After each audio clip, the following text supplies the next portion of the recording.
पांचों पांडव एवं द्रौपदी जंगल में छुपने का स्थान ढूंढ रहे थे। अचानक भीम की नजर महल पर पड़ी और वो आकर्षित हो गया।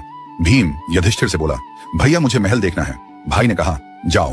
भीम महल के द्वार पर पहुंचा। वहां शनिदेव दरबान के रूप में खड़े थे। भीम बोला, मुझे महल देखना है। दरबान ने कहा, महल की कुछ शर्त है। 1, महल में 4 कोने हैं, आप एक ही कोना देख सकते हैं। 2, महल में जो देखोगे उसकी सार सहित व्याख्या करोगे। 3, अगर व्याख्या नहीं कर सके तो कैद कर लिया जाओगे। भीम ने कहा, मैं स्वीकार करता हूं, ऐसा ही होगा। और वह महल के पूर्व छोर की ओर गया। वहां जाकर देखता है कि 3 कुएं हैं, अगल बगल में छोटे कुएं और बीच में एक बड़ा कुआं।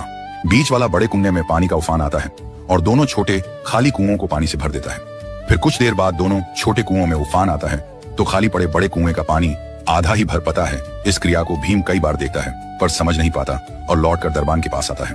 दरबान, क्या देखा आपने? भीम, महाशय मुझे समझ में नहीं आया। दरबान, आप शर्त के अनुसार बंदी हो गए हैं और बंदी घर में बैठा दिया। अर्जुन आया, बोला, मुझे महल देखना है। दरबान ने शर्त बता दी और अर्जुन पश्चिम वाले छोर की तरफ चला गया। आगे जाकर अर्जुन क्या देखता है? एक खेत में 2 फसल उग रही थी। एक तरफ बाजरे की फसल, दूसरी तरफ मक्का की फसल। बाजरे के पौधे से मक्का निकल रही तथा मक्का के पौधे से बाजरी निकल रही। अजीब लगा, कुछ समझ नहीं आया, वापस द्वार पर आ गया। दरबान ने पूछा, क्या देखा? अर्जुन बोला, महाशय सब कुछ देखा पर बाजरा और मक्का की बात समझ में नहीं आई। दरबान ने कहा, शर्त के अनुसार आप बंदी हैं। नकुल आया, बोला, मुझे महल देखना है। फिर वह उत्तर दिशा की ओर गया।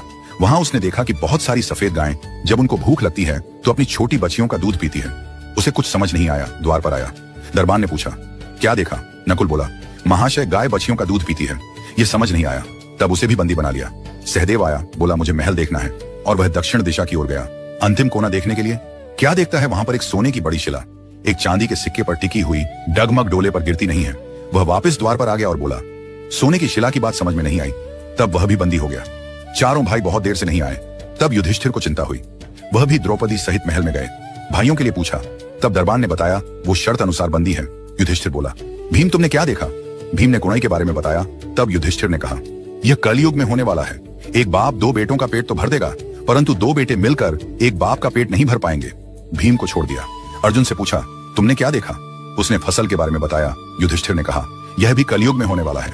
वंश परिवर्तन अर्थात ब्राह्मण के घर शूद्र की लड़की और शूद्र के घर बनिए की लड़की ब्याही जाएंगी। अर्जुन भी छूट गया। नकुल से पूछा, तुमने क्या देखा? तब उसने गाय का वृतांत बताया। तब युधिष्ठिर ने कहा, कलयुग में माताएं अपनी बेटियों के घर में पलेंगी बेटी का दाना खाएंगी और बेटे सेवा नहीं करेंगे। तब नकुल भी छूट गया। सहदेव से पूछा, तुमने क्या देखा? उसने सोने की शिला का वृतांत बताया। तब युधिष्ठिर बोले, कलयुग में पाप धर्म को दबाता रहेगा परंतु धर्म फिर भी जिंदा रहेगा, खत्म नहीं होगा। आज के कलयुग में ये सारी बातें सच साबित हो रही हैं।